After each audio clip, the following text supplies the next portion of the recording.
A couple of weeks ago, all the brand new features coming to the Nintendo Switch 2 were finally detailed, and there was a ton. The game chat feature, larger storage, magnetic Joy-Cons, and of course the ability to use them as a mouse, and so much more. But the feature that really stuck out for me, something I've been waiting years for, is the porting of Nintendo Gamecube games for online members. And now I am certain that Animal Crossing Population Growing will be coming to the Nintendo Switch 2. Hello and welcome back to Sienna with a 1. I remember staying up late to watch the Nintendo Direct Live, crossing my fingers and toes for any kind of Animal Crossing news. And as soon as they announced the GameCube ports, I knew this would be the thing. Sure, it may not have been announced in the Direct, but what was is the fact that they're going to continue to port over more games in the coming future. And I can tell you with 100% certainty, Animal Crossing GameCube is coming over to our Switches. And I have proof. But first, what was Animal Crossing GameCube?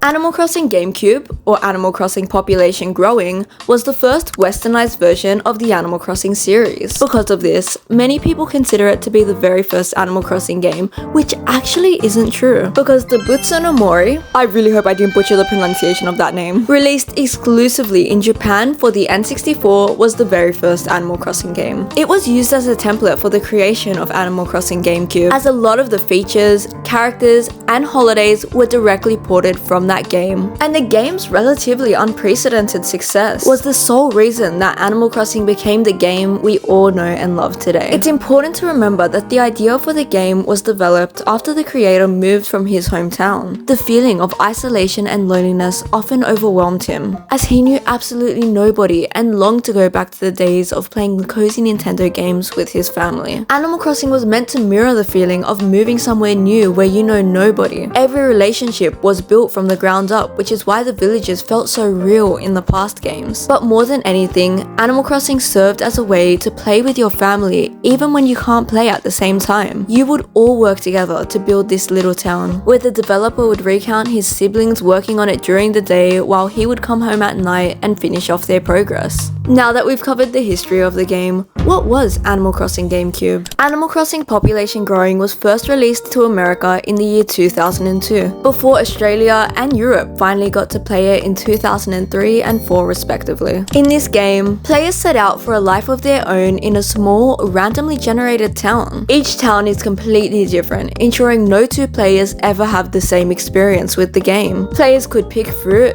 grow trees, garden, hunt for fossils, fish and insects, but more importantly, develop relationships with the non-player villagers that inhabited their towns. One of the most primitive features of Animal Crossing was formulated in this game, which is of course time passing just as it does in the real world. Meaning if you played in December, it was gonna be winter. But Nintendo decided not to let you choose between northern or southern hemisphere. Meaning if you were from Australia, your seasons were gonna be backwards, which was not fun. I say as if I ever played the game.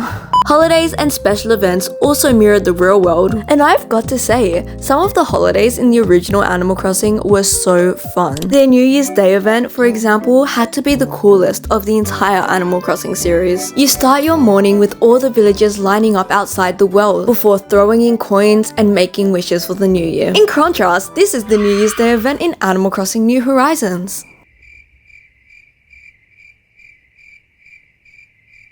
Yup, a whole lot of nothing. I was so disappointed. Katrina would also be set up out in the plaza, where she would grant players their fortune for the new year. It was so cute, and one of the only points up until New Horizons where she was ever outside in the mainline games. Animal Crossing GameCube was also one of the only games in the series to have a proper cherry blossom festival, where your villagers would come together and have a little picnic in the square surrounded by the cherry blossom trees. It was truly stunning. They also had a fall sports fair, where you and your villagers could participate in games together, Hometown Day, Groundhog's Day, Explorer's Day, and a Harvest Moon Festival, all of which being holidays that were skipped from New Horizons. Animal Crossing Population Growing was a commercial and critical success, selling more than 2 million copies worldwide and garnering incredibly successful reviews across media. Because of its success, the game was then translated back to Japanese and released as the Butsu no Mori E+, essentially starting the Animal Crossing franchise. So why would I be so sure that a game released over 20 years ago is gonna make its return to the Nintendo Switch? Here is exactly why. It is no secret that New Horizons was a commercial success. Everything that could have gone right went right for Nintendo. The game sold close to 50 million copies and even won Game of the Year back in 2020. But more importantly, it introduced the Animal Crossing franchise to millions of new fans who all went on to become pretty diehard fans of the series. One of the biggest shocks to me upon the announcement of the Nintendo Switch 2 is just how many people have adopted a very strict stance of no Animal Crossing, no new Switch. It's almost become a little boycott in its own right, where Animal Crossing fans are completely refusing to buy the new Switch until the next game is announced. I mean, I've seen it countless times in the comments of my own videos, let alone those of other people's Animal Crossing videos. So it is absolutely no secret that Animal Crossing is going to be a console seller. Everybody knows it, including Nintendo. And because of this, I believe they're going to hold off on a new Animal Crossing game until sometime in 2026. I'm so confident that we'll be hearing about it this year, but that doesn't necessarily mean it's gonna release anytime soon. With the amount of pressure that's been put on Nintendo to make this next game perfect, I truly don't believe they're gonna be taking any shortcuts. Because one of the biggest drawbacks of New Horizons is that it was released as a very unfinished game. And without all the negative reception it receives for that, it wouldn't even surprise me if it overtook Mario Kart 8 in sales and popularity. This game needs to be perfect, and trust that Nintendo is gonna do everything in their power to make it that way. But at the end of the day, they still need sales for the Switch. And if Animal Crossing is gonna be their biggest console seller, then what's gonna fill the multi-year gap until the next mainline game? This, my fellow gamer nerds, is where Animal Crossing Gamecube comes in. It is the absolute perfect opportunity for Nintendo to announce the portation of the beloved old game. So many fans, including myself, have gone back to play all the past iterations of the game. But by far the hardest one to pick up is Animal Crossing Population Growing, because Nintendo GameCubes simply don't exist anymore. And if you want to buy one secondhand, then you're going to be out thousands of dollars. Not to mention, only 2 million copies of the original game were sold, so there really aren't that many in circulation anymore. And when there are, trust that they sell out in minutes. Hence,